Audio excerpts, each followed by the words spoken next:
বন্দে ভারতকে ঘিরে মালদা টাউন স্টেশনের রূপান্তর, লোকশিল্পে সাজছে স্টেশন চত্বর। প্রধানমন্ত্রী নরেন্দ্র মোদীর সফরকে কেন্দ্র করে কার্যত নতুন রূপ পাচ্ছে মালদা টাউন স্টেশন।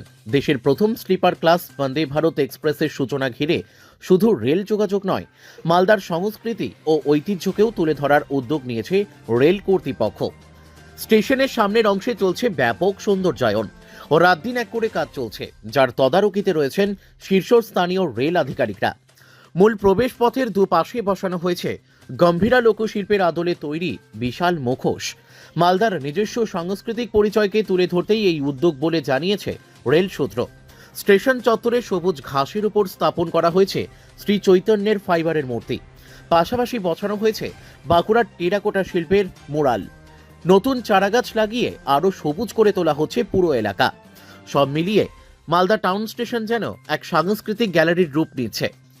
রেল সূত্রে জানা গিয়েছে, মালদা টাউন স্টেশনের 1 নম্বর প্ল্যাটফর্মে স্লিপার ক্লাস বন্দে ভারত এক্সপ্রেসের রেক।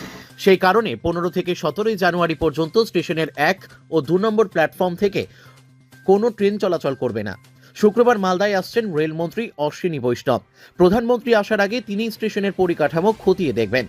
মালদা রেল ডিভিশনের ডিআরএম মনীশ কুমার গুপ্তা ইতিমধ্যেই স্টেশন পরিদর্শন করেছেন। তার সঙ্গে ছিলেন ডিভিশনের অন্যান্য রেল আধিকারিকরা। মালদা রেল ডিভিশনের পিআরও জানিয়েছেন, শনিবার প্রধানমন্ত্রী নরেন্দ্র মোদী মালদা টাউন স্টেশন থেকেই দেশের প্রথম স্লিপার কোচ বন্দে ভারত এক্সপ্রেসের উদ্বোধন করবেন। একই দিনে আরও 6 জোড়া ট্রেনেরও উদ্বোধন করবেন প্রধানমন্ত্রী। রেলের পক্ষ থেকে আরও জানানো হয়েছে, উদ্বোধনের প্রথম দিন বন্দে ভারত এক্সপ্রেসে যাত্রীরা বিনামূল্যে কামাখ্যা যেতে পারবেন।